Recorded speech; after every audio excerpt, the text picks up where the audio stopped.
Okay. Hello. Hello. So we haven't done videos in 48 hours. I did one short video 48 hours ago when we were on the road, and I basically said we were stopping. So like all of our friends that were worried about us driving straight through that watched that video, they were like, oh, she stopped. But then we didn't stop. And we never started. Why did we not stop?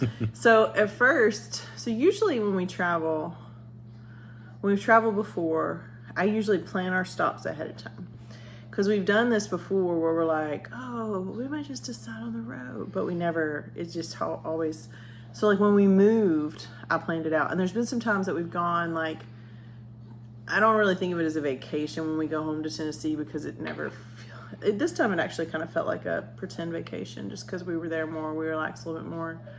We kind of planned out when we were going to see people and then, but Jeremy was like, we're not going to stop. First of all, we're doing these videos because we're adopting 2 little girls from Liberia. And we lived in Liberia for 5 months and could not get any progress on their case, although we did a lot of humanitarian aid fundraising and projects for their orphanage, which I think for me, that was one of the biggest reasons I couldn't leave once we got there. So I was like, there's just too much to do here. Like this ministry is drowning because their structure's all messed up with this suspension. And then every couple weeks, we just got new hope that things were almost done. And even this morning, I was corresponding with our orphanage director in country. And there was a friend of mine who had mentioned a new contact within the government of Liberia that may be able to help. Of course, when you get too many people involved, sometimes that can make it more complicated if there's already been progress made. But then I also thought that this contact would be really good for our friend Celia Godfrey and to make, because she is adopting from our orphanage at Small World, but she also has an independent nonprofit that supports another orphanage that does not facilitate adoptions. It's hard for me to say. I do think there's a part of her that would like to facilitate adoptions from that orphanage at some point in the future, but then for now, it is really just set up to raise 30 kids, and they're at max capacity now. So, but she is adopting another orphan from the same orphanage we are, but I would like for her to make those contacts. So anyways, we lived in Liberia for 5 months, and we're back home now, and we've been home for 8 days. So that being said, our travels home, the last 48 hours, I'll just be honest with you guys, I have been so depressed that I could not even put on an appropriate shirt. Like I have a shirt on now. But I haven't had appropriate shirt on to walk and check the mail. Like I'm like hiding from my neighbors. I love my neighbors, but I'm like, please take the dog out for me, Jeremy. Like, because I'm just not ready to talk to people. I have texted my work colleagues. I have 4 shifts lined up. And I haven't done like an open season. I call it an open season email. I've kind of just checked in with people that I'm really good friends with that I know. And then a couple people that I've heard are working probably more than they want to. So I reached out to just like 4 people. And I got 4 shifts pretty quick. Like they're like, oh, here you go. So I kind of feel like 6 shifts is all I really want, max. But I feel kind of the pressure to do 8 because 8 is kind of our break even for like what we need. But I also have a PRN gig at another, like a house calls type business that I have not completed my orientation yet. So I need to email them and be like, do I still have a position here?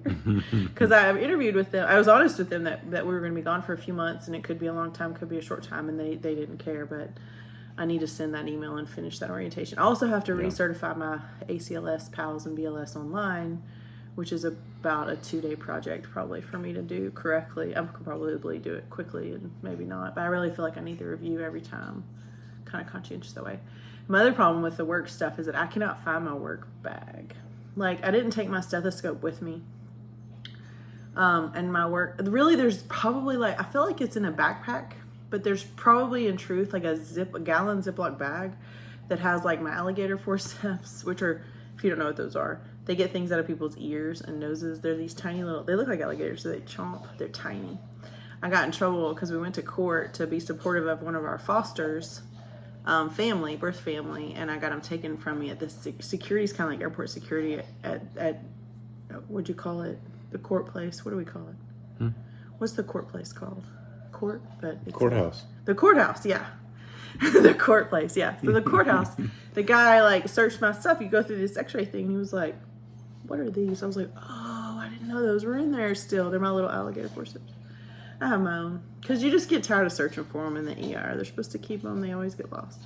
But they're for getting things out of people's ears, like bugs and like beads and various sundry things. So anyways, in my head, there's a gallon Ziploc bag that was in the butler's pantry where I keep my noonday stuff, really. And it's like a closet. It's like a big walk-in closet downstairs for my junk. And that Ziploc bag has my badge and my stethoscope and all of my stuff that I need for work, and I cannot find it. I have a cheap stethoscope that I can use. I have my scrubs, but I don't want to have the conversation with my boss that's like, hey, can you get a permanent badge? Because inevitably that means that I have to go down to work during business hours, and the shifts that I've picked up are night shifts or they're after 3 p.m. shifts. I don't work during the day. So that means I have to go down there at like 1 o'clock and I have to speak to people, and I don't want to. I know who I'm working with when I'm working those shifts, and so I have those shields in place, but I don't want to talk to strangers because that's how depressed I've been.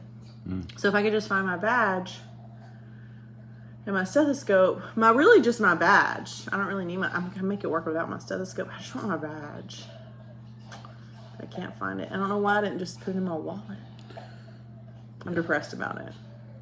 So tonight I'm telling Jeremy, I'm like, you need to go change the light bulb in the workout room because I need to be able to see to find my work bag. But the backpack that I use as my work bag is empty. And it went with us to Tennessee. So where did I put it? So we drove home and we were going to stop and get a hotel.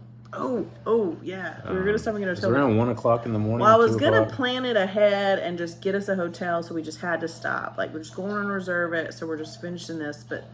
But when our kids were young, we made this mistake of not planning ahead. And they murdered us almost emotionally because they were like 6, 5, and 3, and they were not cooperative. And so from that then on, but I didn't plan it this time because we kept talking. We weren't sure when we wanted to leave, and it was like we're going to stop at Warner Robins Macon area, or maybe we can make it to Tifton. Yeah. But Jeremy just wouldn't commit because I really need, if we stop at this point, especially if we have the dog, I need a door. I need us to have like a queen size bed and a door, and then the kids to have their own. So like Fairfield Inn and Suites, they're great because they have like a kitchenette, and it's like this. It's like a little like 2-bedroom apartment. But it's like $250. So, and then you got to pay your $75 dog fee. So that's because we got to have a dog.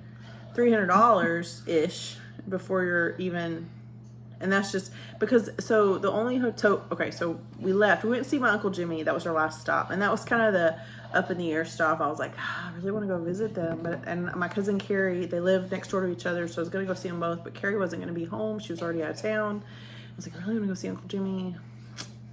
But it's like the wrong direction, kind of, but it really wasn't changing much for us. We hung out with him and he's just so fun to hang out with.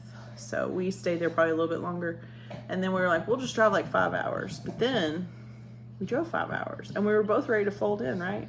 Yeah, I was like, let's do it. There's a hotel out there. Let's go. The only hotel that was pet friendly just had one big room with 2 queen beds. So that means we'd have to get a rollaway and get 2 of our kids to share. And when we do that, they fight because all of them want to be on the rollaway. So that's a problem. And then we got to drag the crate out. Probably not. He probably could have. I think our dog would have been fine without a crate. But like he would have wandered around a little bit more because he's used to the crate at night. So, and then I was like, if I'm sleeping in the same room with all of these people and I don't have a door, do I really want to spend $300? No, I don't. So I got on the phone. So Jeremy's like, maybe I can make it a little further. So it's like midnight, right? So then I'm like, well, can you make it to Tifton? So I called Tifton and they're like, well, I called one place and I was like, hey, can I? And they're like, well, we don't take walk-ins. I called Macon at Warner Robins, Fairfield Inn. They're like, well, we don't take walk-ins, so you can't get a reservation here no matter what. I'm like, do you have empty rooms? And they're like, yeah, but we can't do it. But Courtyard Marriott's next door, and they're one of our partners, and they take walk-ins, so you can call them. And I'm like, okay, so I called them. They don't take pets. So then we're like, well, maybe we'll go to Tifton. So Tifton is 6 hours from our home. So once we get to Tifton, we only have 6 hours to go, right? So I called Tifton, and she told me, we're having this conversation in Cartersville, Georgia, which is like Past it before Atlanta, right? We So didn't even 3 make it, hours we didn't to even make it Tifton. to Atlanta. Barely outside of Atlanta. So I'm calling Tifton. She takes walk-ins. She probably has what I need. And she definitely is okay with dogs. However, she's doing her nightly audit and will not for 45 minutes be able to confirm with me a hotel reservation. And we wouldn't be there until about 3 a.m., 3:30 a.m. Because keep in mind, Time change. maybe even 4 a.m. We lost an hour. And the latest checkout she could give me was 1 p.m. So if I get there at 4 a.m., I got to check out by 1 p.m. And it's still going to cost me $250 to $300. So I'm like, I saw look at Jeremy. I'm like, how far can you make it? And he's like, I think about 3 hours. I'm like, sold. I'm gonna sleep. I can make it the rest of the way. I'm not paying $300 to only stay there for 9 hours. Like, what the heck? So we did some good rotating and sleeping. It was I not guess a these good idea. hotels are doing so well they can just turn business away. That's interesting. I mean, but it was like just the time. I mean, I'm sure that they don't get a lot of phone calls at 1 a.m. I forgot about losing an hour because we went from Central to Eastern. If I thought about that, I would have called Tifton at 8 p.m. and said, hey. And that's what I should have done. I should have just planned it. But when we packed the car, so we have a wonderful stroller that I should not have taken to Africa. I know it. I've said it several times, and I'll continue to say it. Don't take your wagon stroller. People told me not to do it. And I really wanted it in the airport. For me, it was worth it in the airport. Now, I will tell you this. It was definitely worth it in the airport coming back. But I didn't need the Wonderfold. I could have used my $120 bucket wagon stroller that's not as nice, that I wouldn't have cared to throw away. I could have taken that bucket stroller. I got it from Target. It's $120. I forget the brand. It's not. I love the Wonderfold. I'm telling you, the Wonderfold I bought for Africa, but since we've gotten it, I love it. We use it for a lot of things. And Africa it's broke it. very. And now I don't even feel like we could take the Wonderfold to the beach. Like it's just it's easy, you know. Like if we go stay somewhere, like one of those houses where they have a dock and stuff, I'll take the Wonderfold because it's just gonna be easier to take our stuff back and forth with the Wonderfold. But it's a good stroller, but it's too bulky. And Delta broke my handle, which I haven't had the energy to call them yet and just like say, well, if you would give me some Sky Miles, I wouldn't make a big deal about this. But Delta took it from me at the gate in Nashville. I didn't get to use it all the way to Africa, and they broke it. And then I got to use it coming back from Africa because the rules weren't as stringent. And we used it, but it was still a hassle. It was because it itself is heavy, and the handle wouldn't fall down. So then Jeremy's ready to take this $700 stroller and throw it away. But They're very proud of their strollers. Well, but they're good strollers for what they are. But so when we went to Nashville, it folded down and it went on the luggage rack on top of our Suburban and zipped into the. It's not a hard box cover, but it's a cloth canvas. But it's a what is it? Luggage rack, right? Mm-hmm. Goes on top of the Suburban. You strap it down. So going to Nashville, it fit because it folded down, and we just put it up there. And Zeke's crate went in the Suburban, and it just slid in. The crate is too big for the. It's like a duffel bag that literally loads on top of the Suburban, but the width of it is too much for Zeke's crate. So the only way to put Zeke's crate on the roof is to like strap it down and then put the thing over it. It's just you don't want to do that. It's too hard. It could slide out. It's just too much to secure. So, because we didn't have really straps for that. So that was a whole thing. So the crate has to go in the Suburban. Well, it has to go in the bottom. So that was the other thing about stopping. It's like, well, if we're going to stop anywhere and we want to go get breakfast and come, I mean, it's just too much because you got to get the crate out. But even if you think you can make it without the crate, if you've had a dog for as old as, he's 5, but like we've had him for a year, of course 5 months of that he's living on the farm, he's never not slept in a crate. So like, it's just something that, it's going to mess with my sleep. So anyways, this is the whole problem. The stroller won't fit on top of the Suburban anymore because the handle is broken. Well, I messed with the handle for like 3 hours in Africa. And finally, I can't even remember how I did it. I think it was like an Allen wrench, a ballpoint pen, and like a Leatherman. You MacGyvered it. And I even had to have help. I'm like, can you pull? And I can't. But I got the handle, the top handle, to functional status.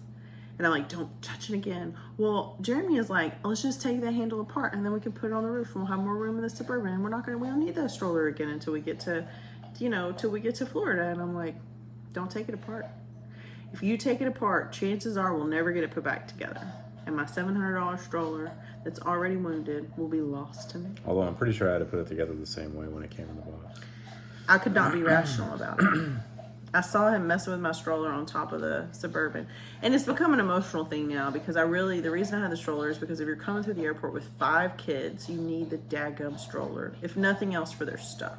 We needed it coming through with 3, but with 5 kids, 2 that have never traveled, that were taken on like a 40-hour journey, 4 different airplanes home, you need the stroller. And yes, I did not get to bring home the other 2. So no, I did not have 5 kids coming through the airport, but I wanted to be prepared for it, and that's why I took the dang stroller. And the fact that I didn't get to use it just still stinks. So I don't want it injured any further. I don't want to take it apart. I just want to go home. And that's where I was. But it just made everything complicated for stopping. So then I was like, just screw it. I'm just if you can make it 3 more hours, I will sleep. I'll make myself sleep. I'm so tired anyway. I feel like I haven't slept in days. I'll do it. And I slept probably for about 2 hours, 2.5 hours. But Jeremy made it 4 hours. He made it from midnight till 4:45 a.m. I was like, oh, rock star. And then it was my turn. So then the pressure was on. There's like, hallelujah. But then it's like 4:45 in the morning, and there's no stopping then. There was a couple of times where I had to sit up. There's no Starbucks. There's no stopping. There's no espresso. There's like some hot Diet Cokes, and here we go. Because everybody was asleep at that time, and I was like, man, this is rough. And I woke up so thirsty, and then I had to pee. But I made it pretty far. I made it about 3 hours. I made it about 3 hours, and I was like, baby, I can't do it anymore. I'm too tired. And so then there's another problem. So I was covered in mosquito bites, right? Well, somehow I must have scratched one of my mosquito bites. We were sweaty a lot. We were out by the creek a lot when we were in Tennessee. But I had this terrible, I have this mosquito bite basically that got infected on my arm. And it hurt. I'm like, I would rather have kidney stone again. I would rather have, chiggers was worse than this. But I have this, I guess it was a mosquito bite maybe. I don't know, but it's just, I've never had a skin infection like this before. It's on my arm, like right here. And it, when I was driving, I was like, I can't, it's like I couldn't get comfortable. I'm like, what is this? It burned on my arm. I don't know what it was. And now it's just worse. And so I'm just like, I feel like I can't that's why I can't put a shirt on for 3 days. Because I'm wearing I'm wearing inappropriate tank tops for company. I can't go out because I don't have pants on. Like PJs. So that's what I usually tell Jeremy. I'm like, I can't take the dog out. I don't have pants on. But I do have pants on. But I do, but yeah, so now I have this thing on my arm. So I'm just depressed. I'm depressed that our kids are in Liberia. I kind of, I would tell, when we were in Liberia, I would tell families, if they wanted to send videos or pictures, do it by Sunday night because I'm going on Monday, or do it by Wednesday night because I'm going on Thursday. And I really encouraged them. And I sometimes didn't understand why, I didn't care, but the kids would get so excited about a picture of their dog, or they just want to know letters from home. And I can't send them pictures of their kids, but their kids can see pictures of them. So just a way that I was trying to help the kids connect with their families and vice versa. But a lot of times they wouldn't send it to me. And now that I've been home for 8 days and have not sent one video to my kid, I have checked in with the nannies. We've checked in with the director. They know that we're here, but I haven't sent any pictures or videos to them. I get it. I get why it's so hard now. Because when I was there, I'm like, some of the families found it really easy to do the videos.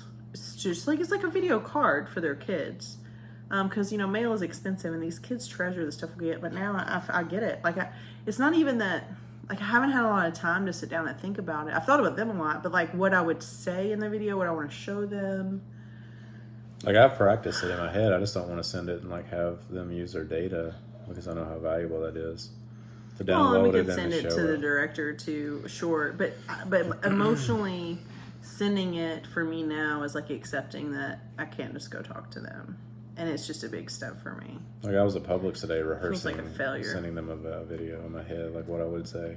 For me, I feel like I've just failed them. I feel like I don't know of anything else I could have done, but it feels like a failure. Well, we talked about the other night. We laid it all on the field. Well, that's what I was, I was thinking about, how do I. Because part of it has been going back to work and stuff, and not that nobody cares. Everybody has their own lives. No one really cares. And if they either don't care or they don't know, and if they do know, they definitely are encouraging and nice, and no one thinks that we did anything wrong. People people have a minimal insight into your life, and they really don't care that much about you, but what parts of you they do care about are usually positive. And so I don't know why, but for me, it's like when I go to work or when I go to church or when I go out into our neighborhood and walk my dog, I'm just not prepared for like this burst into tears conversation of I spent 5 months of my life and I still failed. But I am a kind of like leave it all on the court kind of girl. You know, I've always been that way. And that's what we were talking about on the way home. It's like we left it all on the field. Like there's nothing more that we could have done. And we still have to do more. We're just waiting to do it. I really thought about going back at the end of this month because my friend Sela's going and Jeremy's like, we don't have, first of all, we can't really afford for you to go back. We have one more grant that's kind of floating around.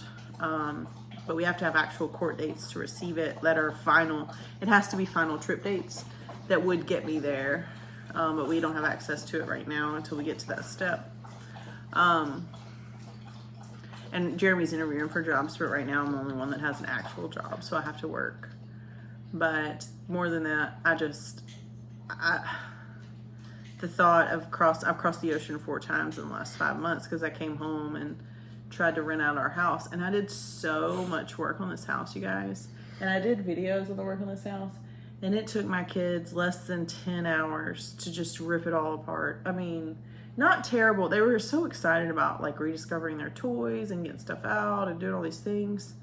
And I was excited for them to do that, but it still just represents like I could have just come home, taken care of the financial business we had to take care of, gotten our kids medications, which they needed, regrouped, had lunch with friends, worked a little. That was the thing, I could have come home and worked for 3 or 4 days and had more return on investment than what I did. And I spent like 5 days, I had friends helping me. I spent 5.5 days just working like a dog. And then I had friends come over and help me, you know, and especially Paige and Anna came over. Lauren came over too. But Paige came over multiple times and then continued to come back when I was gone. It was just, it was an amazing amount of work, and we weren't able to rent our house. So now we're just undoing it all, and it feels like unpacking. And there's been people that offer to help us, like with the unpacking, but it's too painful for me to let anyone help. Like I'm still like, it's like an injury I have that I've cried twice about it already. Just like, why did I spend that much time on something that didn't work? And that's part of it. That's part of leaving it all on the field, I guess. Well, I had my first encounter with our neighbor Bill, and he was like asking what was going on, and it was very empathetic. I gave him the cliff notes of the cliff notes. Yeah. Because it's a long, obviously 5-month story, but right. There's a couple of my observations after being back in the States. So I took my oldest American daughter to BJ's, which is a bulk, like Sam's or Costco. The other 2 stayed home with me, and we organized their stuffed animals. And so, you know, we've been doing the Liberia thing for 5 months, and man, being in that store with a list, and it wasn't crowded, but it was so overwhelming. Like, oh gosh, I think about halfway through with the buggy almost overflowing, because we didn't have anything. We had to buy everything back. And it was I like, trashed everything. And I was like, and when we were gone for 5 months, nothing would have been good. I was like, no, you didn't do anything wrong. It was like, this is completely overwhelming, and we finally got through that. But then, like today, I had an interview, the second interview with the same company.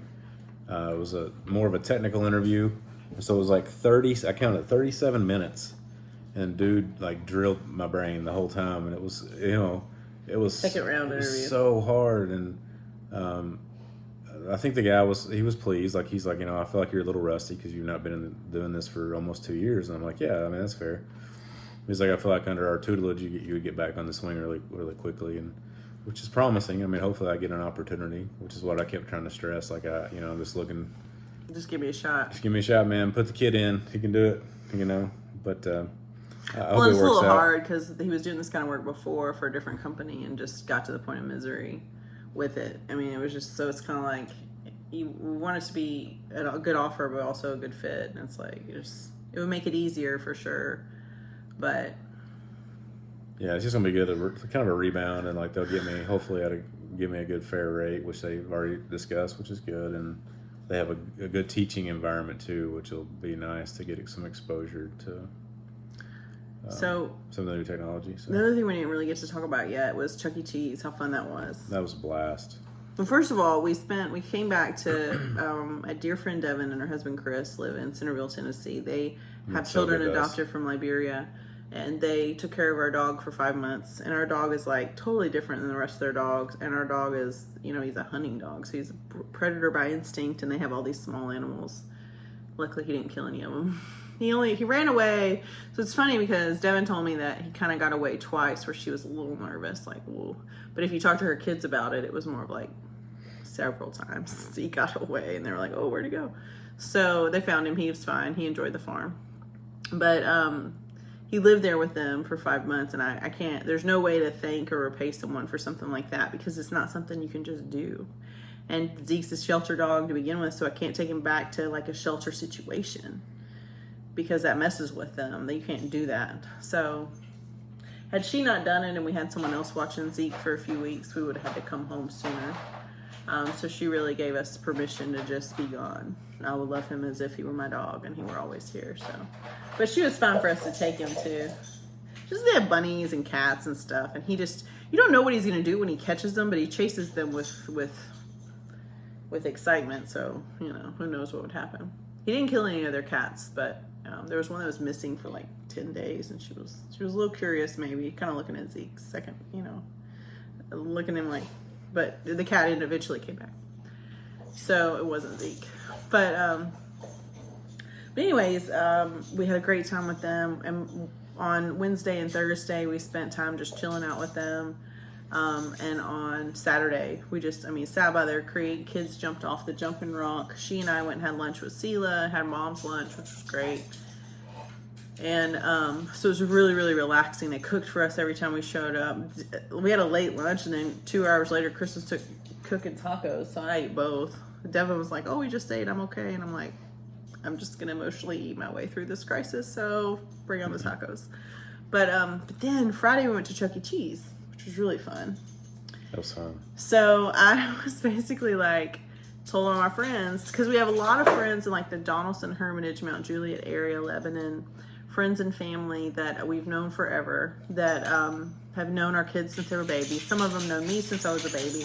There was a good all my cousins came that were close, and even my cousin Nick left work and came, and we got to hang out with all them. And Chuck E. Cheese is just fun because the kids are so occupied and the adults can adult talk. So, and then my friends Stephanie and Allison both came, and Stephanie has adopted children herself from Honduras, and that was such a long road for her. So she completely empathizes with us, and she's written our letters of recommendation for our adoption, and I've read those letters, and they're fantastic. She has her doctorate now. She's raising these kids that she met them in Honduras when they were babies at an orphanage that our church, when I was growing up, would sponsor. So she knew them, but when they were 4 years old, she, as a single mom, decided to just pursue their adoption until every door closed. And we helped her a lot with that. We cheered her along a lot with that. And to see those kids was really cool, because they're like 11 now, 11 or 12. Yep. And they're like, one of them's taking pilot's lessons, and one of them's playing football in the Special Olympics, and basketball and football. And the other one plays soccer, and they're going to school, and they're just making friends, and they're such respectful kids and had a great time. And they've grown. They were so little. And Hondurans in general aren't like, you don't think of them as like 6'5", but they've grown, and they were so little when they were in the orphanage, disproportionate to their age. So glad to see that. Our friend Allison came and brought 3 of the 4 of her children and her husband Clint, and it was good to see them, and they've helped us so much. They've been so encouraging to us. And when, I remember Allison and I we were pregnant, similar times, had babies similar ages, and some of the play dates that we had early on in motherhood were like just clutch for my sanity. Because it's just hard. It's hard. I had 3 kids in diapers at the same time, and 2 kids back to back. Like, it was hard. So it was just nice to have those mom friends. And the same with my cousins, Missy and Tori and Emily, and Tori's my sister-in-law came, and Emily's kids are grown now, so she drove across town and just like, I don't have any kids to bring Chuck E. Cheese, but I'm here. My cousin Angie came, and we had a good chat. It was just nice. Nick was there. Like, There's so many people that know our story. It's almost like it was like a detox for us, honestly. Yeah, and you forget how much they've been there for so many other events other than this one. And so many adoption friendly people that it was like, or that have been down the road, like you said, it was like a breath of fresh air to kind of just vent a little bit. And I know, like, our Florida friends and people here have helped us so much, and they see us all the time, and they've supported us. I mean, I think adoption is hard. It's difficult, and I wouldn't say that I don't recommend it. I would say that if you're considering it, it's a difficult thing, and it's nice for us to have two separate states of people that have equal support. You know, like equal encouragement, equal, solidarity. But we don't get to see the Tennessee friends as much as we would like, just because it's difficult to travel with our kids. But it's going to be hard to play that card. It's difficult to travel with our kids after they traveled across the world. So now it's just, we should go home more. Yep. But we did. We drove all night. We got home at 10 a.m. and crashed. Yeah, and our kids had slept, so we had some snacks. Paige brought over a box of snacks that included like some crackers and stuff. Like right before we went to sleep, I was like, you have the key to one of my closets that I don't have. She had my car keys too, so she brought them over just on her way to go pick up her kids. Gave us a hug and dumped some spices and some popcorn and some crackers. And so we told our kids, we're like, you have this, this, and this. Wake us up if there's an emergency. Don't answer the door. And so they came up one time and woke Jeremy up, I don't even remember, and said that the dog had to pee, and they weren't sure. They wanted, because he's not really kid-friendly on the leash yet. Yeah, I think about, I worry about them less here, obviously, than we did in Liberia. It's almost like an exhale. Mm-hmm. Trying to keep an eye on them. It's interesting. Yeah, I mean, they had toys to play with. They have their tablets that are still on airplane mode with those games and movies on them. But they're Legos. Like, I just needed the reason I needed Paige to bring me the key so I could lift up the screen in the movie room. These are our first world problems. So they could get access to all their Legos. And that was all they really wanted. They did that I woke up around 4, I think, and came downstairs. And then I think I sent the kids to wake Jeremy up at like 6:30. And then we still went back to sleep at like 11 o'clock. We ordered Outback to be delivered. And then at 11 o'clock, we were back asleep. And then we didn't wake up the next day until like 10 or 11. I mean, we slept and slept. The girls slept too. But they come in and wake us up. They're like, are you going to get up yet? No. I'm like, you're going to have to go to the store. So yeah. So we still have like this bunk bed nightmare thing going on. We're trying to figure out the best way to accommodate all of their toys and stuffed animals, and again, first world problems. Where the new kids are going to sleep and whose clothes are going to be where. Because I took apart everything to make it renter friendly. Because nobody that's renting my house probably has 5 kids that all want to sleep in the same room. So we're still doing that dance, but it was just hard for me to watch our house be deconstructed after I spent so much time cleaning it. You did a good job. Sorting it, and now it's all just falling apart again. But yeah, the hardest thing about being back, you kind of touched on it earlier, is like I feel like every moment. See this? Okay, sorry. Every moment of like free bandwidth in your brain, I'm just thinking about our Liberian kids, wondering what they're doing. Some people fantasize about winning the lottery. Like I just think about the reunion at the airport when you get back with them. It's kind of like my daydream, my happy place. Well, and what'll really be hard is if we don't see any progress or traction, and I just have to go back for a visit by myself and come back, and Jeremy's just to stay here, and I'm still going to come back empty-handed. Because I don't feel like we need to be away from them for more than 3 to 4 months. So I can fly back and stay for like a week or so, visit them in the orphanage, check on everything. It'll be a $2,000 or $3,000 trip, but I don't think it's in their best interest to not see us for that long. So that would be the most sad thing. Yeah. But I appreciated my scheduler at work. I was like, I know she'd already done July and August schedule, but September, and she's like, why don't we wait till the last minute? And I'll call you when I'm working on September schedule in case your plans change. And I'm like, that's optimistic. Thank you. Yes. So, I mean, honestly, I could have her leave me off the schedule and just pick up from people probably and still get what I need, but Be nice if Jeremy could get this new job he interviewed for, because that would kind of take the pressure off of me having to do that. Yeah, that would be nice. So I could do that, and we could still homeschool, and yeah, it'd be nice. We are going to start teaching swimming lessons again. So we've had some people fill out some registration. Thank you. As soon as my arm problem is gone, I will get your kids to the pool, which is almost gone. It'll be gone soon. We're taking our kids fishing tomorrow because one of them got a fishing pole for Christmas that she never got to use because it was too cold when we left. So we're going fishing tomorrow. She is like praying she's going to catch the big one, test the luck on her fishing pole. So swimming lessons are back. So if you guys if you live in the Florida, like Cape Coral, Fort Myers, Port Charlotte, Punta Gorda area, we only charge $25 a session, and they're hour long, and we'll teach your kids to swim. Some kids takes 6 sessions, some takes 10, some takes 15, just depends. But specifically kids that are like 0 to 5, we really want to target those kids. I'll teach older kids, but I really want to target those kids 0 to 5 because the number one cause of death in Florida for kids under 5 is still drowning. So if you think your kids don't need swimming lessons, you're wrong, because it's the number one risk that they have if they live in the state of Florida. The number one reason they will die is swimming lessons, is they can't swim. So that's something that I think would be good for my soul to do, because it's something I can do, something I can reach. When we can't reach the kids that we want to reach the most, it's nice to just reach somebody's kids. You know? What is your problem? Zeke's like, who are you talking to? You're being a good boy. Do you need to go potty? He's having a lasting moment. Anything else? Okay, so this is on our adoption. We've been home from Liberia for 8 days. I know we were counting videos, but I don't think counting videos makes me impressed. We're probably not going to do videos every day, but we are going to do videos at least a couple times a week. This is day 834 of us trying to adopt from Liberia, and our children have been in the orphanage for 1,175 days. And after 5 months in Liberia, we've been home for 8 days. I feel like I've almost recovered.